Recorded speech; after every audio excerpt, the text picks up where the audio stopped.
এই যে হালকা, খালি বাড়িতে বসে বসে খাও আর ঘুমাও, বাহিরে কি হচ্ছে তার খবর কি রাখো? কি হয়েছে দাদি, এত চিল্লাও কে রে? কি রে পেট মোটা, তুই এখনো এখানে বসে আছস? তোরে না কইছি আমার রান্না করার সময় বিরক্ত করবি না।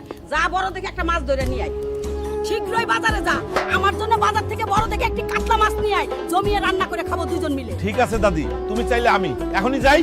আচ্ছা বাজারে যাচ্ছি, বাজারে সব থেকে বড় কাতলা মাছটা নিয়ে আসবো। তাও চিল্লা চিল্লি করিস না। বাও, শীঘ্রই ঘর থেকে ব্যাগটা নিয়ে আসো।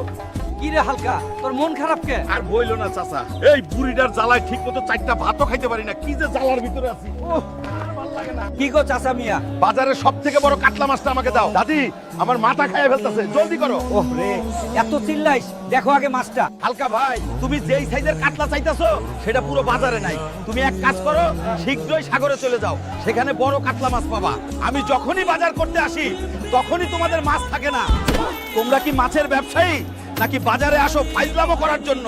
আমি যখনই বাজারে মাছ কেনার জন্য আসি তখনই দেখি দুই চারটা ছোট্ট মাছ নিয়ে বসে রয়েছে বাল ফালাবার জন্য। মাছের ব্যবসায়ী হইছে এক একজন। এই যে হালকা ভাই, আমাদের এলাকায় পুকুরে লটারি ছাড়ছে, যে সবচেয়ে বড় মাছ ধরতে পারবে তাকে পুরস্কৃত করা হবে। কি বলো চাচা, এত সাংঘাতিক কারবার? অবশ্যই, আমি তো সিঙ্গেল, আমার মাছও দরকার আবার বউও দরকার। জলদি চলো, বড় মাছটা আমি ধরবো। বন্ধুরা সবাই আমাকে দেখো, তোমরা মাছ ধরার জন্য এসেছো কিন্তু মাছ তো ধরতে পারবা না। দেখো মাছ, আমি তোমাকে ধরবো। দেখো আমি তোমাকে কিভাবে ধরি। দেখেছো বন্ধুরা, মাছ ধরতে হয় এভাবে।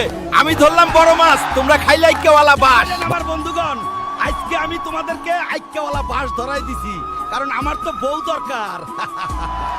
হ্যালো বন্ধুরা, তোমরা মন খারাপ করো না, আজকে আমি মাছও নিলাম, পুরস্কারও নিলাম, সাথে বউ নিমু। তোমাদের সবারই তো বউ আছে, কিন্তু আমার তো বউ নাই, এই জন্য মাছটা ধরেছি দাদির জন্য, আর বউটা আমার। বন্ধুরা এরপর কি হলো তা জানতে হলে চ্যানেলটি সাবস্ক্রাইব করে রাখ। দেখা হচ্ছে পরের পার্টে। সবাই ভালো থাকো, সুস্থ থাকো, আল্লাহ হাফেজ।